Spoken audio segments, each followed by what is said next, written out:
Welcome to Let's Talk About Weddings, a podcast designed for couples that are planning a wedding and preparing for marriage. We're your hosts. I'm Jared. And I'm Sarah. And we are 6 Day Films. We're honored to sit down each episode with a wedding professional, vendor, or a marriage expert to ask them a simple question. What advice would you give to every couple that's planning a wedding and preparing for marriage? Some weeks will be super practical. Some weeks will be a little more philosophical. But every week will be incredibly fun as we spend time with our friends, hearing their stories and learning from their wisdom. All right, here we go. Let's talk about weddings.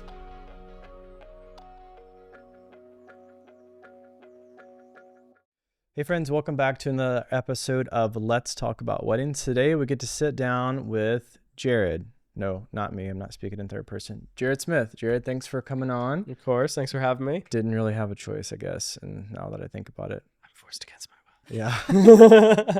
Kind of just said, hey, we're going to do this today. So we've had been wanting to do this podcast for a bit with Jared. Jared is, for those of you who didn't see the announcement, has joined the 6 Day team and has been a tremendous blessing, tremendous help to us over the last year almost. Yeah, a little over. Yeah. Time flies. You didn't celebrate your year anniversary. I don't even know when that is. I'm employee of the month every month. So yeah, it doesn't matter. That's accurate. That's true. That's true. So, Jared has, if you've been married in the last year or so, Jared was likely one of the videographers at your wedding. And if not, he probably either helped edit or edited completely your film. Just been a tremendous help with helping us stay ahead of the backlog and learning the 6 Day way and doing an excellent job with that. So all that to say, Jared, thanks for being here. Welcome. Thank you. Yeah, so we made the announcement a couple of weeks ago that our team was expanding. This is something that we've been dreaming about and hoping for, and just kind of came about as a necessity, really, with Sarah and with the kids, as a way of I really felt convicted that I wanted to have control, if you will, of 6 Day and make sure that we Shocking. make sure that everything that we put out is consistent and make sure everything that we do is really, really well done. And with Sarah going on maternity leave a few times, just raising the kids and being an excellent mom, that meant that sometimes that she wouldn't be available for weddings. And so we had to start using second shooters. Daniel Alicio, who we'll have on the podcast eventually, was one of those. And then Jared's also stepped into that too. But this dream kind of morphed into having a media house vibe where the team is contained. It's still, everything is the same quality as if it were me doing everything, but actually we're getting better, which is really good. And we are keeping that same level of, the 6 Day way, as I call it, which is, super clever. But Jared's been a tremendous part of that. And so today we wanted to sit down and interview you, talk a little bit about your story, hear a little bit about where you're from, and what you love about being a part of the wedding industry now. So tell us a little about you. Yeah, so I grew up kind of all around the U.S. I moved probably about 6 times, 6, 7.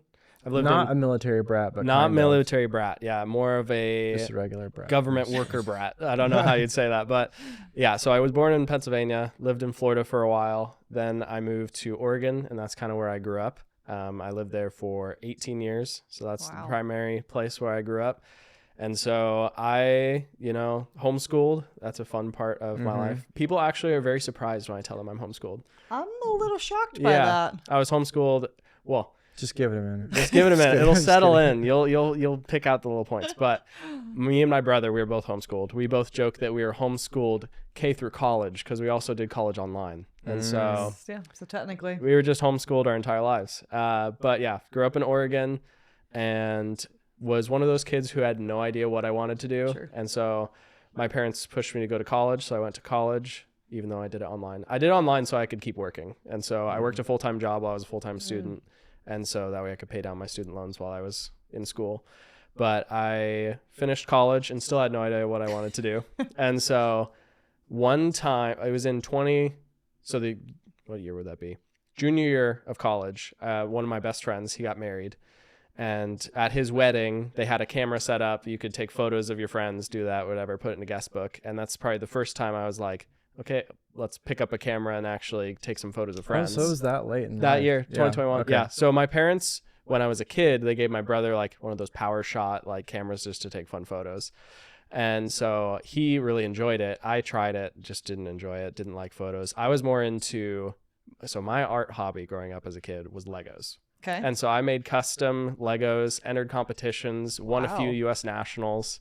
And so This that was, homeschool thing's really coming. yeah, full the circle now. homeschool thing's coming full circle. But so Lego was my art form that I did. Okay. So Okay. that's what I did as a kid. And then in high school, I started painting. And so I really liked painting. Primarily did like portraits and that sort of thing. So I did painting for a while, and then mixed that into pastels and all that. And so I literally, my fiance will tell you, I have 2 drawers full of art supplies. And she lifted one of them one time and she said it's an anvil because of how much stuff I have in there, because of how heavy it is. But then, yeah, going back to camera stuff, I didn't really get into photography or cameras at all until 2021. At my friend's wedding, picked up a camera, really enjoyed taking photos of people. And then that weekend, the following weekend, I went on Facebook Marketplace, found a used Fujifilm X-T20, Okay. which just a little travel camera with the kit lens, it was an 18-50 f2.8, very odd focal length, but it was actually a very nice kit to start out with. Couldn't do video for anything, but it was super good for photo. And so took it on a bunch of trips, had that for probably about a year and a half. Didn't do any work with it, just had it as a hobby camera. And then I took it on a trip, took it on my graduation trip to LA, and it broke on the trip to LA. And so then I got back home, decided, okay, I want to start getting into video, want to do a mix of both. And so that's when I made the jump ship to Lumix. Sorry, Sony users. 6-day we use Sony, but I personally am a Lumix fanboy. But got a Lumix X5, tested around with the different stuff. The autofocus on that camera was absolutely trash. You couldn't use it on any corporate projects. You had to manual focus everything. But I didn't really start doing work in terms of video photo until probably 2022, probably the fall of 2022. And that's when I did a lot of portrait sessions. So that's primarily what I started out with. So I did engagement sessions. I did just couples portraits. That's primarily what I started with. And then This is all back in Oregon. this is all back in Oregon. Yeah. This was all while I'm working full time at a grocery store. The job I had for 6 years, starting in high school, just like continued on through it. And so back up. Then we moved to Indiana. The whole storyline about that, because everyone asked, why did you move from Oregon to Indiana? great Because it doesn't question. make any sense to a lot of people, is The because geography. Right. I love corn. Right. Yeah. So Did you guys come kicking and screaming, or was it a that welcome was change? That was the thing, is we were trying to decide whether or not to move. Okay. So I was at a job that I didn't necessarily want to keep at the grocery store. Photography and videography, my company wasn't big enough to where like, oh, I'll lose all my clientele. I can't I can't move. And then my brother, he worked a fully remote job for years, and they allowed him to move out here without any trouble. Neither of us were dating anybody. It was a pretty easy, hey, let's have a fresh restart. And God just kind of said, just go for it. Just do something new, because you've been kind of stuck in a rut here for the past 5 years since you started college. So we moved out here, and then things kind of just picked up and everything started happening. So we got connected with the Creek, and then we got connected with one of the staff members, who then connected us, but ended up connecting with Jared. We went out for coffee, and then, even though I don't drink coffee, he was like, are you sure you don't want a coffee? And I was like, if I have a coffee, I will not be the same tomorrow. It's not gonna be fun for anybody. No, it won't be. And it's not like, for some reason I get super, super groggy, and like I get So killer. it's like the opposite effect. Yeah, I get killer headaches if I have coffee. Oh, that's unfortunate. And so even decaf I have to have with like a full meal. Otherwise I will, it's pain. Are you like that with other caffeine? I can have tea. Tea doesn't bother me. I've never had an energy drink in my life, so I couldn't say. Wouldn't recommend it. Don't start now. Don't start now. I'm too far gone. Wait till you have kids. That's when you need it. That's when you need the That's monster when to you- come out. Yes, that's Yep. when you need coffee. But got connected with you. Mm-hmm. At that point, you had just transitioned to full-time video work. Yeah, we were just, because what month would that have been? I started really full-time like in February. It probably would have been July. Yeah, so I was like 3 or 4 months into trying to make it on our own, running 6 Day, running the sister company of Indie Film, and like we were just like hopeful we can pay the mortgage this month, and not that that was ever really on the table, but it was like I don't know what I'm doing as far as like owning and running a business. I know that I'm good at this video thing. We've enjoyed doing it, but we don't know as far as like the business structure of how to really scale that. And so it was one of those things where you have a conversation and it's like not no but not yet kind of thing, and it was a just put it in your pocket. I remember thinking like, he seems to be a great dude, seems to have a good head on his shoulders, knows what he's talking about, but like we didn't have enough steady work for that to be a thing. So I was like, okay, cool, great to meet you, let you know if we have anything. And then how many months after that was you texted me again about something, because we hadn't really shot any weddings at that point. It was probably close to Christmas. Yeah. By the time we were like, hey. So 6-7 months later. Yeah, 6-7 months later, we were like, hey, let's start shooting weddings together. That's one way that like we can start working together, kind of see how this work relationship is going to go out, like that sort of stuff. Mm-hmm. But I wasn't editing for you at that point. I wasn't doing any of that sort of stuff. It was just, let's do some second shooting. Weddings. Yeah, absolutely. And in the meantime, you had been working for... Yeah, so in the meantime, in July, once we met, I kept applying to jobs. And then in October, I started a marketing position at a film production company out in California. And so that's the job I had. I had that job for probably about a year. And I got to do a lot of cool stuff. It was a feature film production company. So it was very different from what I was used to. I had come from... shooting couples, shooting portraits, and doing a few random odds and ends video projects, but nothing that serious. And so it was straight into, let's talk with a bunch of filmmakers. Essentially, we worked as a production house that made people's movies for them.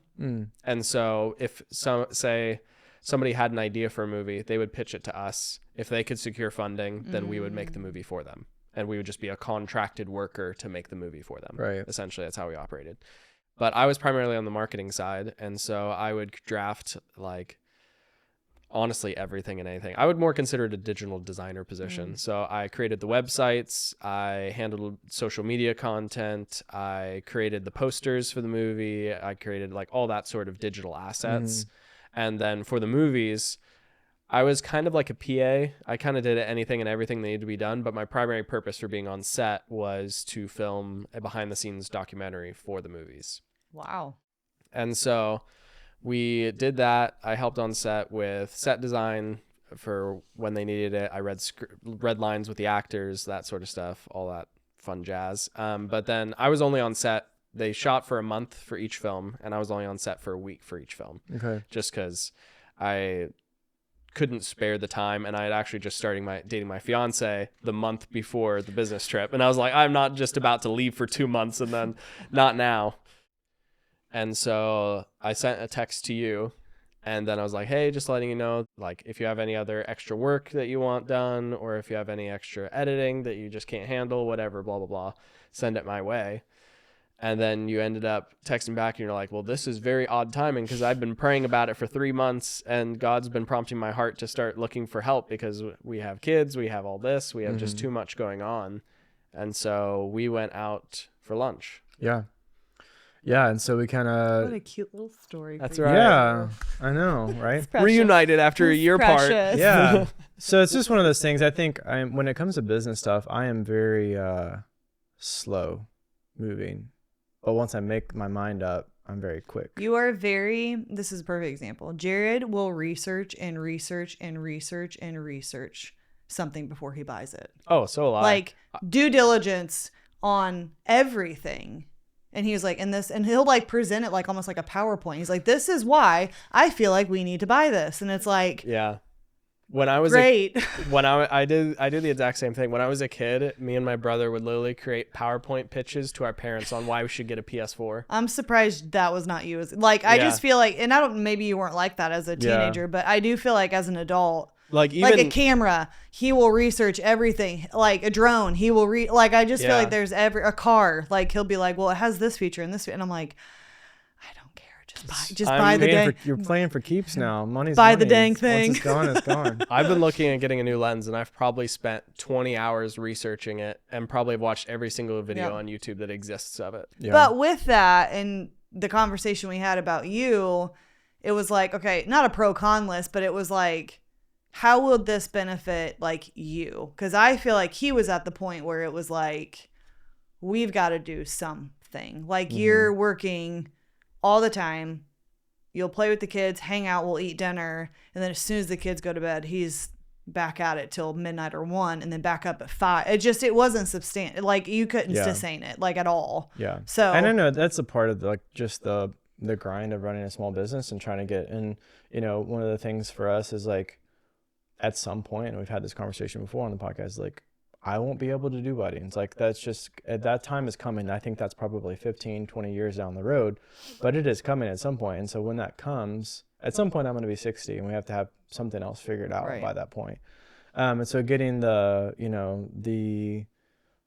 sister company up and going that does like corporate work, I was like, okay, I think we're going to have stuff to do. And I feel like we're going to have plenty of work to go around. And it was more like, for me, it was, I didn't want to get in the situation of where like we overpromised you something. And I was like, okay, well, hey, actually in February, we're going to have to lay you off or whatever, because we don't have the funds to keep paying. No, we don't have the work to come in. So I was just very like nervous about that. And so we started off slowly and have slowly built up and are looking to continue to do that. So if you need corporate work, reach out to us. It's a good time for an IFC, an Indie Film Co. commercial. But yeah, just continuing to build that up and to grow. And one thing I appreciate about you is, since being on, is that we have gotten better in a lot of ways that I think people probably notice but don't recognize. Like color has gotten a lot better.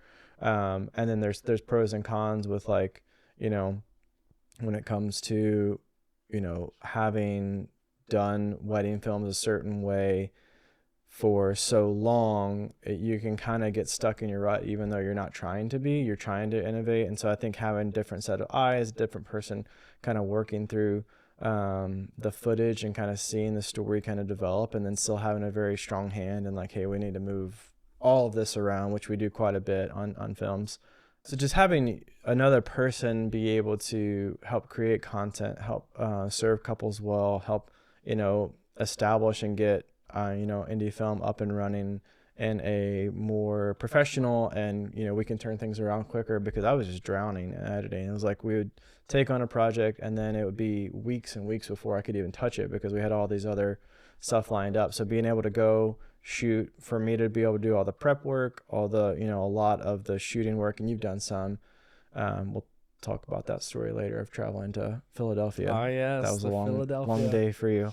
And then just having your eyes and your skill set and the ways that you make the company better. I just am super grateful for that, and grateful that you're willing to be a part of this and figure it out as we go. And I think there's times that I probably like overshare my panic of like, but I'm just going to be, always be honest and transparent and like, hey, this is where we're at and this is what we're thinking and this is how we want to grow. And excited to have you doing that and making us better. So thanks for joining. Of course. So when it comes to doing, you kind of started in different mediums and has morphed since into wedding. What, we'll talk mainly about weddings. We do other stuff as well, but what is some of the things that you have loved growing in as a wedding filmmaker, from the shooting to the editing? What are some of the things that you're like, this was a weak spot for me, but now I feel like I'm growing it into a strength?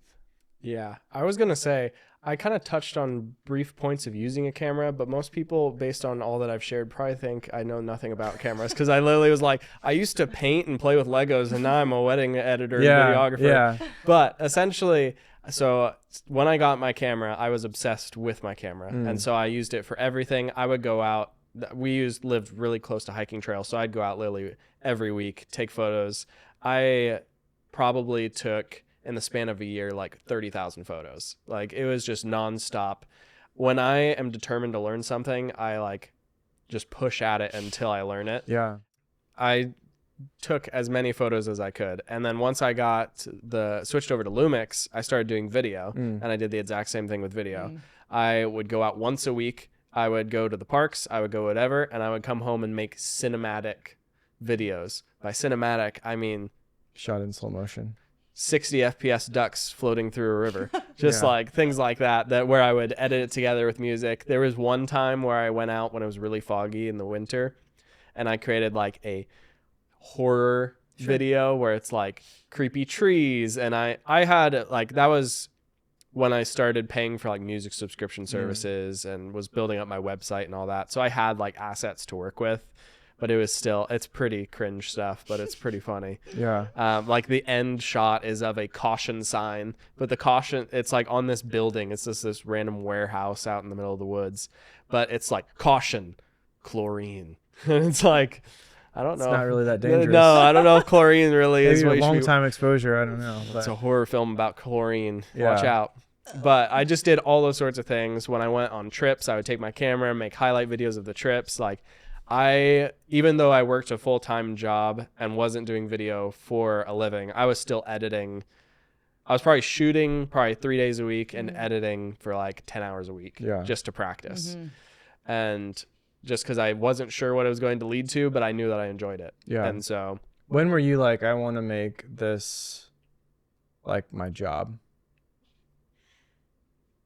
I would say it has never been kind of like a moment, I want to make this my job. It's more been a, hey, God, what do you want me to do with this. with this?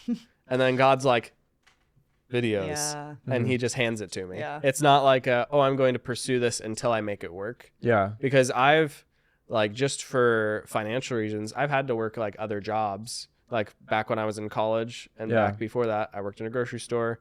I worked for the marketing agency. Once I worked for that marketing agency, I was like, do I really want to do marketing? Like, do I really want to add all the fluff to everything to like present it to people versus making the actual thing? And I found that I preferred making the actual thing rather than adding the fluff on top.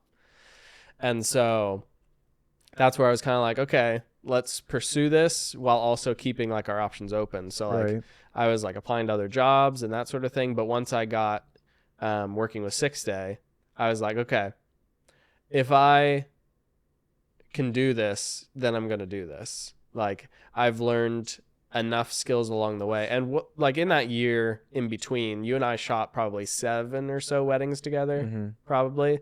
And over that summer, I shot a few with some other videographers and that sort of thing. So I kind of built up the knowledge of weddings in the span of a year. That's kind of all I had, because the first wedding I ever shot was that first wedding with you, which I think that was probably in March of 24 or so, probably. And I think I've grown in not just pointing the camera at stuff and hoping it turns out right, but having a plan in mind for, okay, I want a 3-piece shot here. I'm going to get a wide of him doing this. And then I know in post, I usually cut it to this. So now I'm going to get this shot of me swinging around here. I think it's planning my shots in my head while I'm doing them versus stitching it together in post as best as I can. Do you do that too? Yeah. Yeah. And the thing, the more you do it, the more you're in it, the more you go, okay, well, I know I'm going to need X, Y, and Z. Yeah. And each of these things is going to last about 5 seconds to 6 seconds. And I think I think learning that happy accidents are great, but you can't rely on them forever for like, oh, well, that just turned out better than I was expecting it to. But like, and that's awesome when that happens, and they still do happen. Like the other day we were shooting a wedding and like they were walking through this flower garden and these butterflies all just kind of started flying through the air. I was like, well, that's a happy accident. The shot would have been great without it, but it's a lot better with the paid actor butterflies being in it. But I felt like I relied on those like happy accidents a lot for making wedding films really good. But now it's like you're in it, you kind of understand what makes those accidents happen and what makes them good. And so I think having that mindset of like, thinking it through as an editor, I think definitely helps. Yeah. You shoot better and because you can get your safety stuff and you're like, oh, I know I've got this in the can, then you can get even more creative with that stuff. And I think that kind of ties into it as well, is like once you're in the flow of it and you kind of have edited enough, but also have shot enough, you're like, even when you're doing, say, a detail shot, you'll start to naturally do the same pan movement for the second shot so that because you can blend them together. So like you'll do a rotation this way, clockwise. And then you'll do for the other detail clockwise so that you can patch them together. Yeah. Like this goes into this. Like you can naturally do that. And I think it becomes less of a, okay, what do I need to get next? It's like, okay, I use this in the wedding films. I use this. And one of the terms I've always heard, and it's what in college, kind of the foundations of photography, as you will, is like chasing the light. And like, where's the light hitting that looks best? Yeah. Like, sitting in a cloudy or shady area with no light looks kind of bland. Yeah. And so like finding that one patch of sunlight that's shining through the clouds, putting the rings underneath that and then spinning around it so you get all the refractions of light from the rings. It's just like looking for the light that can interact with different elements, I think is an important one. Yeah, absolutely. Absolutely. And I think one of the things that I would say, like I've just seen in your growth over the past, year or so has been in the shooting of it, because it was like I feel like you always had the editing chops and you always really understood resolve and always wanted to get better in that. But in the shooting of it, it's like I have no issue of like just trusting you and to go get groom stuff now, which wasn't always the case when you first started, because it's like I don't know. I'm still being paid to capture this perfectly. Hopefully, he can come through. And but I would say like, and just seeing your progression as you've gotten better has been really, really cool. Thank you so much for listening to the Let's Talk About Weddings podcast. It truly means the world to us, and we hope you find it helpful as you plan your wedding and prepare for marriage. Even with all the great advice you're getting from different wedding pros, we know that every couple still has the same problem no matter who they are, what their wedding day looks like, or how much time you spend planning. It's the blur. Blur is the enemy. You spend all this time, energy, and money creating a beautiful day, and it literally flies by. That's where we come in. At 6 Day Films, we create timeless cinematic highlight films that tell your story and slow down the blur. If you'd like to chat about us joining your wedding day, please visit our website, 6dayfilms.com. That's the number 6, THDAYFILMS.com. To find out more information, check out a few of our films, and fill out the contact form. Now, let's get back to our conversation. So one of the things that we've kind of glossed over a little bit is the fact that you are engaged. I am so engaged. It seems like moving to Indiana has been pretty good to you. It has been. Tell us a little about the Corn State lives on. Yeah. Tell us about your fiance. My fiance, her name is Hannah. She lives here in the Indianapolis area, grew up here, and we're getting married in just over 3 weeks. Nice. Yeah. Crazy. So the podcast may or may not be done. We might have been married a week ago. I'm not quite sure. You better not be editing this on your honeymoon. I'll just tell you that right now. So you guys met at church, and we'll have her later on to talk wedding details. But just tell us a little bit of that story of what you guys kind of meeting and that kind of thing. Yeah. So we got connected through a mutual friend at church. We met for the first time at a Halloween party. Okay. And so not for church. Not for church. No, it was never do that. They would never do that. No, it was just a Halloween party at somebody's house, and everyone was just carving pumpkins. Our mutual friend brought her along, and so we met through that way. We played. Let me try and think. We played euchre the first time we met. I'm just saying that was the first time I ever played euchre, and we almost won. So me and my brother, first time playing euchre, we almost beat the natural born Hoosiers. Yeah, I'm a natural born Hoosier, and I don't know how to play euchre. I have to be taught every time. Yeah. Left bower, right bower, which one? I don't know. I don't have a clue. But I'm from Louisiana. you've gotten out. But we just started seeing each other at different like get-togethers, like Christmas parties, New Year's parties, all that sort of stuff. I started to get interested in asking her out at a New Year's party because we ended up staying late to help clean up their apartment and all that sort of stuff. But then I got chicken feet, didn't ask her out. And then probably 3 or 4 months went by where I didn't really see her. And then we had a game night at their house. And I was like, okay. Was it spin the bottle or what was It was not spin the bottle. Yikes. I believe we played Hues and Cues. Great game. Interesting. Highly recommend. Okay. Yeah, if you're colorblind, highly do not recommend. Ooh, Okay. Sure.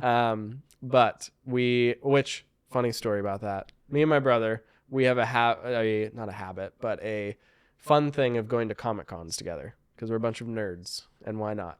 And so we were going to Comic Con, or Gen Con, I think is what it's called here in Indy. Mm-hmm. And so we were going to that on the Saturday on where the game night was happening. And so go to the. So did you show up to game night dressed up? No, Oh. I do not dress up for Comic Cons. You're not that level. No. Okay. I'm a low level nerd, not a high level nerd. But we went to Gen Con, and my brother, he's what I classify as a high level nerd. Okay. And so Sure. he bought tickets to see like all the famous people, get a photo with this person, photo with this person. And so we get lined up. It's the last person on his list. And we sit in line. We're sitting there for 3 hours in line, even though it's a paid ticket. And you're supposed to be in and out in like 30 minutes. We're there for 3 hours. We're already supposed to be at the game night, and we haven't even left yet. And so we're sitting there. I'm just like fuming because I had like planned to ask her out. And so I'm just sitting there fuming. And then we finally get through it. Finally, blah, blah, blah. Rush back there. Who was the picture with that you waited 3 hours on? I think it was either Hayden Christensen, Okay. Anakin Skywalker, Mhm. Sure. or I can't remember his name, the actor who played C-3PO. Okay. One of those two. So it was like worth the wait. It was a pretty big level actor, yeah. My favorite, personally, back in Oregon, I got to meet Sean Astin and Elijah Wood. nice. Wow. That's my favorite. So really funny story about that. 'Kay. When we were in student ministry, we took the students up to Move every year, and which is in Michigan. And Yep. along the way, we stopped at Notre Dame one of the years. Okay. And so they're taking us through a tour of the football stadium. And I have a habit of saying the wrong thing to be funny. Like that's kind of like one of my What? shticks. Like I say the wrong answer on purpose to like that's kind of ridiculous. I've never had to ask if things are sarcastic through text. No, never. Yeah. So, but this guy is telling us all about history of Notre Dame, and he's like, yeah, and sometimes Rudy stops by and watches a game, and I was like, but dead serious, I was like, Sean Austin comes to games here all the time. But I wasn't being funny. I was like being legit. He's like, no, the real actual guy that the movie's based on, You're like, not the actor. And I was like, oh, yeah. Yeah, no, I knew that for sure. So totally. It was like, but people thought I was being funny. Right. I was like, No, I'm really- No, just an idiot. So anyway, Yes. back to your Comic-Con. Back to Comic Con. We're sitting in line, rush through, finally get it done. We rush back to the game night. Did you tell Hayden Christensen he really overacted in the I movie? really should have. Okay. I've been like, could you have whined more? Yeah. You know, but we got back to the game night. It was a good time, blah, blah, blah. Hung out, played all the games. And then we get to the end of it. And I'm just thinking, like, how am I in a group of 10 people all sitting in a circle playing games am going to do this in a tiny, like, 1,000 square foot Sure. apartment where there's only, like, all the rooms are connected. And so I was like, how am I going to do this? And so I waited and waited and waited for people to trickle out and leave because they lived there. And so I was Yeah, like, well, they okay. can't leave. Yeah. So it finally got down to it was like 6 people. And then I went up to her and I was like, hey, can I talk to you in the kitchen? I went for the classic pull away move and then pretty much blacked out from there. But our first date was at Newfields. Okay. And so That's a good one. that's where I asked her to go on a date. And so we went to Nice. Newfields. That's Nice. awesome. Yeah. And she said yes. She said yes. So that's good. That was a start. Still She saying yes. Still saying yes. Yeah. Well, she's not said yes yet. To Yeah, the we ultimate big have question. two out of three. Yeah. We're waiting on the last one. Well, actually 4 out I of have 3. high hopes. Yeah. So hopefully, yeah, the odds are in your favor. So. Yeah. So we kind of touched on this a little bit already, but what are some of the things that you're excited about? You know, because as you have grown throughout this process, you could potentially go and do your own thing. Like you could, you know, be Jared Smith creative or videography or whatever you wanted to do. What was it that excited you about the potential of joining 6 Day, being on our team? Besides us, obviously. Besides that. Besides just getting to hang out. Yeah. What was it that that excites you about that, and that like what are some of the things that you're excited for the future? I think one of the big things is just, in one way, is just the quality that 6 Day brings. It's got it's kind of in our package names, but it's like we try to create heirloom pieces. And so we try to create things that are timeless, that aren't cringy, that aren't just slideshows with music, that we try to create stuff that actually tells a genuine story. And I think especially coming from the previous year working for a feature film company where obviously the primary thing you do is tell stories, I think if I had gone to just making like slideshows, I wouldn't have been happy with it, and I wouldn't have felt that gratification of making a true story that can tell something. And so I think the stories of 6 Day, and then just getting to work with fellow believers who have the same values. I think one of the things that really excited me about working with 6 Day is just the people that we get to work with. Honestly, everybody all around, the vendors, the different venues we get to work at, the different brides and grooms, just everyone is so wonderful to work with. And once I had worked a few weddings with 6 Day, I found out that just the reputation that 6 Day has really does attract some amazing people, both on the vendor side and on the client side. And once I had worked in that area, I was like, I can't really go back and work with anyone else or anything else, because it's just the dream team, if you will. And so I think that's probably one of the things that excited me most about joining 6 Day is just the people we get to work with. Because every time I finish a wedding, yes, I'm tired. Yes, I'm exhausted. But at the same time, you have that high of like, today was an awesome day. Yeah. And we got to talk with awesome people. We got to have fun with awesome people. Like, and if you're working with vendors or with clients that you don't necessarily enjoy being around, I feel like that is not the feeling you would come off after having a wedding. And it's not sustainable that way. It's not sustainable. Yeah. For sure. One of the areas of growth that I was kind of thinking about, you know, especially coming from working in the marketing field, is how we present the 6 Day brand. And we had been talking about and discussing a few different areas that we can apply that. And one of the areas we brought up is website. And so we started probably in October or November, starting a little refresh of the website, and then it grew into a full-scale essential remodel of the website. And we tried to create something that is kind of like our wedding films, timeless and an heirloom piece that looks classy, yet also looks like family oriented, or not family oriented, but like a family heirloom. Like you feel comfortable, you feel just warmth. Yeah, just all that. It's not a clean and corporate, oh, this is beautiful, but it feels cold. Yeah. It has that warmth behind it that I think is very nice. Yeah, absolutely. And it's still New Orleans Saints colors, so big win.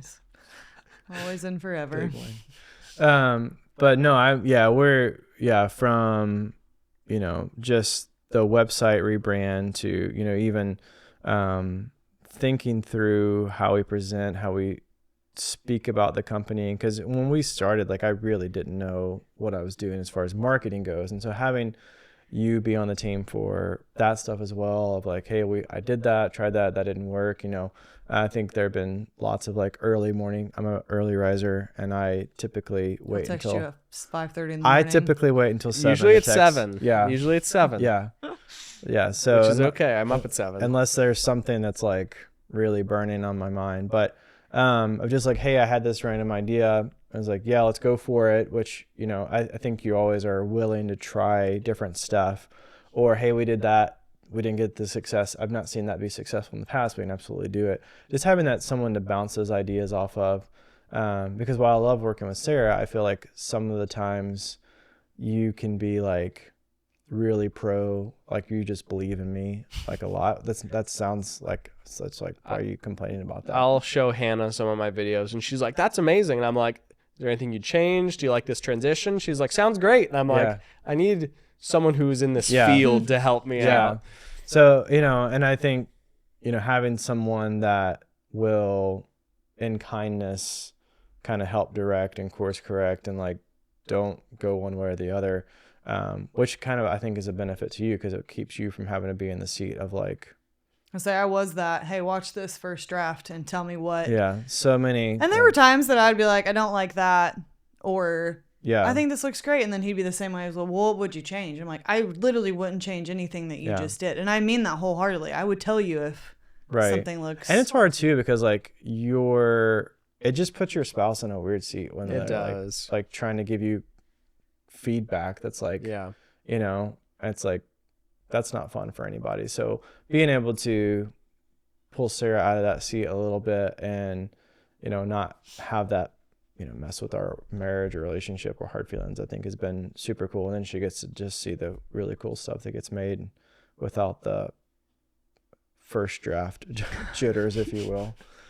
But what about for you, Sarah, of just having like, you know, seeing Jared be on the team and having experienced that and growth for, how do you feel like that has benefited Sixth Day, benefited us, benefited the companies in general? Yeah. I will say I loved weddings. I still do. And when I get to do them, obviously it's fun, but it's just not realistic with 2 kids and, you know, it's hard. And one day I think hopefully I'll get back to it. It's just not realistic. And I have a full-time job too it's busy. And, but I would say on the, you know, the end of seeing him, I mean, almost breaking point, I think it's pretty safe to say. It was just like, all right, we need to have a little come to Jesus talk. We need to talk about this. And we had a couple of those. Like, It was very like, one, what do you need? Like, what do you need from me? And what do you need from an employee? And it was just kind of like, let's talk about that. And then it was like, okay, can we afford X, Y, and Z? So we talked about that. And so I feel like there were conversation after conversation after conversation. And then it finally, I think it was one of those conversations that, like I said, like he would work all day. And a lot of times, like you would either come to the basement or he would be like, I'm going off site. I've got to like knock out however many films, which is fine. But he'd come home at like 5. We'd eat. We would play with the kids, bath. And then he'd be like, all right, I have like 7 other things I have to do. And it was just so like, not that he was like distant dad or husband, like it was just like, you've said this too, is like, you feel like when you're not working, you need to be working. And when you're with family, it's like, well, I have it's just that weird. And it's a tough balance. And I think that's just life in general. I mean, I feel that way and I'm home 90% of the time. It's like, I feel like I'm not giving enough time. I think that as a parent, you're always going to feel like you're not giving your kids enough time, but you really struggled with, if you were playing with the kids, it's like I have 1,000 other things that I have to do. But when I'm working, I want to be with my kid. Like, it's just like this weird. And so it was just the conversation of like, all right, what do we need to do to take some of this off your plate? And the conversation was, I think I need to hire somebody. Okay, well, what does that look like? Right. Months, Jared, we had this conversation. And so it was just like, okay, we've done our pro cons list. We've done all the things. It's like, what needs to happen now? And I think it's safe to say, like, you have made the business better in a lot of ways, but you've also made him better in a lot of ways of just like taking stress off of him and just, you know, helping whatever that looks like. I feel like.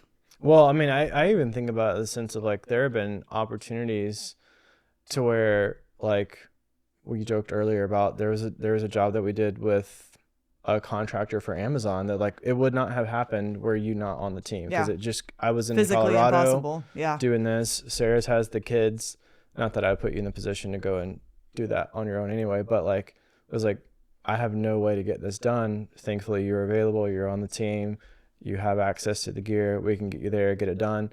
And that was one of the few videos that 0 notes, sent it on, did exactly what we needed to do. We don't need to do anything with it. It was like one of those things where like I didn't shoot it and I didn't edit it and I really didn't have any notes for it. I was like, hey, here's the first draft to the clients. They're like, love it, we'll send it on, we'll use it, here's your I was like, okay, well, that's encouraging, because that's a sign of where I want to get to, where it's not bottlenecked by by me having to control, but still there's still quality control there of like, and it's, you know, I think one of the things that we're learning is like we do have a way about us that we try to do things, and that's one of the things I do appreciate about you is I feel like you are a fast learner of that, of like, you know, fast at processing as far as like, I know he's going to gravitate toward these things, so I'm going to go ahead and do that.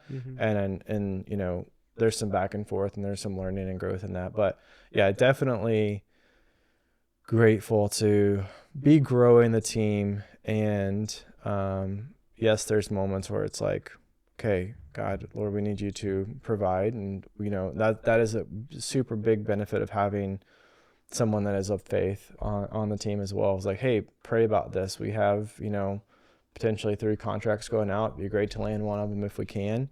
And just to be able to say that without like reservation or, you know, trying to hide or trying to put on airs that like I have it all together and everything's perfect, is like, it's not. It's a growing process, and you knew that signing up for it and getting into it. And so, but yeah, definitely agree with that for sure. I'm always going to take destination weddings, though. I'm sorry. That's okay. You have that spot. I'd much rather see For her now. in a bathing suit. Yeah, much rather see her in a bathing suit. I'm just kidding. So Maybe Daniel and I will go do some destinations. You guys great. have fun. Yeah. But yeah, we are available for destination weddings. So anybody getting married in Italy, Australia, would love to do it. New Zealand. New Zealand. I would say New Zealand. I would have to bring Jared for that. He's a Lord of the Rings That's nerd. fine. Iceland. It's fine. Yeah, we've been there, done that. Not a wedding. We just. I was gonna that's say, where- That was our that's where it was honeymoon. our honeymoon. How would Camera Gear do if it was so cold? Like you went to say Poland. Well, how did you do? You did a time lapse, and it was cold. It survived? Yeah. Battery life would probably be. Yeah, it drained quickly. Yeah. Yeah. So Jared, you are, you know, you're in the wedding industry now with us. You're also in a unique season of life of being engaged, planning a wedding, preparing for marriage.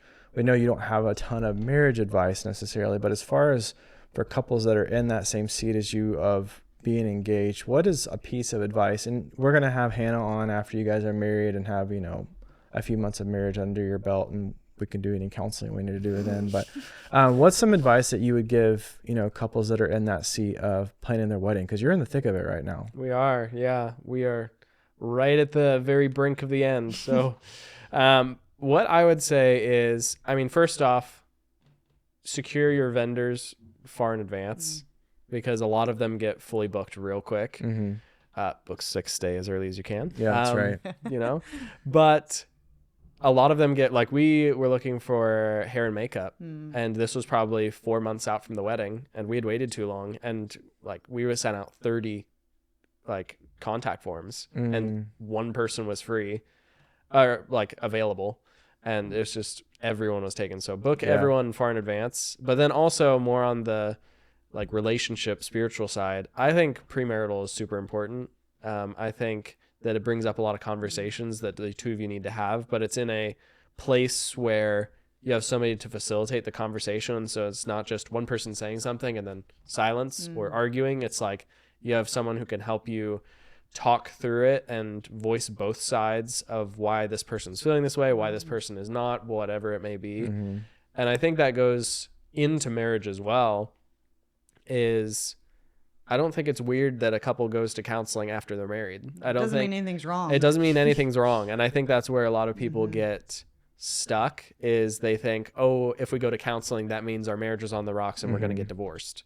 That's not what it means. It means, hey, we need a third party to see this situation and help us process it, help us discuss it in a way that is freeing for both of us, to where we can both voice our opinions on it and that we can try and see it in a clearer way. Right. And I think that it's just super beneficial for any relationship, any single person. Even counseling is great just for anybody, honestly. Yeah. What was one of the conversations that you, and without like divulging too much personal information, that was a surprising conversation that you had in this engagement process that like you just didn't see coming? Finances were tough to talk about because I'm not a what you would classify as a steady income 401k career employee in that way of like, I'm not working for Eli Lilly with a pension that'll be ready. Like, it's very different. And my fiance comes from a family who works in the medical field. And so they all have great benefits. They all work a standard set of hours. They all have a set schedule. They all get set pay. Yep. Everything's set. Everything's routine. You just go do your work, come home, rinse and repeat. Right. And that's very different. And that's something we had to talk about a lot is, hey, there might be some weekends where I have 5 jobs stack up and I have to work a Saturday and a Sunday. Or I'm working a wedding this Saturday. And that means that our schedule is going to be a little bit different this weekend. Or some months I might make triple the other month. And then it might dip a lot lower the next month. And it's like an up and down, and it's not a steady level of income. It's this, but at the end of the year, it's this because it all balances out if you budget it correctly. Right. And so that's one thing that we had to really sit down and talk about and then figure out is kind of how to navigate the budget and navigate finances. And I think that was probably one of the things we talked about most in premarital. Yeah. I think that's any couple. The finances are the one thing where it's like you at least have to be on the same page with your understanding of how that's going to work, understanding of what that looks like, because you have so many family dynamics that go into maybe your household never spoke about money. Maybe that was always on the table and everyone was always worried. I mean, we went through that. You went from a very steady income where it was like we knew exactly what that week looked like. Yeah. To not. And so, I mean, we had to have that conversation years into marriage of like, what does this look like? Yeah. So. And this is scary. And it is. Yeah. And there is some like, it's like everyone's like, oh, you know, you're a wedding videographer. Like you make great money. It's like, yeah, some months. And then other months, like. Then the winter comes. Yeah. And then the winter comes. And Dead of winter. Yeah. I think getting like having that financial conversation, especially coming out of planning a wedding, which can get away from you really quickly. Oh yeah. So that kind of, it's a good time to kind of have those conversations moving on for the future for sure. So, well, thank you for coming on. Thanks again. I can't thank you enough for the work that you do, you know, every week with us and for us, and super grateful to have you on the team, grateful for the future. Hopeful that God continues to provide and open up doors so that we can expand this. And that's one of the things that I, you know, when we were talking about, I didn't want to just hire an employee, someone that I can like dictate what they do and all this kind of stuff. I didn't want that. I wanted to hire someone that like felt like a partner in this, of like has the vision for, you know, where we want to go, what we're trying to do, what we're trying to accomplish, and not just in weddings, but in corporate work as well. And taking that same standard of excellence and storytelling and transforming that into the corporate world, which, you know, has just as powerful stories sometimes as a wedding day, that kind of thing. Having someone that has, you know, similar characteristics and morals, and just having that team and building that up for the future and wanting to take this in a really big direction. Yeah, I was excited for that and excited that you're on board. So appreciate you. Grateful for coming on. We'll have Hannah on in a few weeks or a few months to discuss. Let's give them a few months. Yeah, new married life and all the fun things that come with that. Keep it PG though. Thanks so much for tuning in, and we will see you next time. Let's talk about weddings. Season 2. Season 2.